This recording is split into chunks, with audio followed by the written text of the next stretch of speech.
Obećavali su sveopšti preporod. A šta su uradili? Uništili sve što se moglo uništiti, opljačkali sve što je bilo da se opljačka.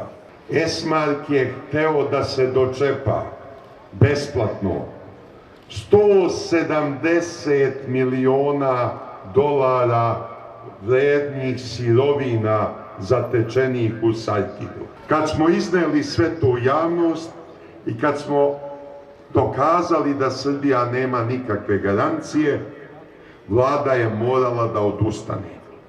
Inače, kad sagledamo celi bilans naprednjačke vladavine, vidimo samo bezbroj praznih obećanja.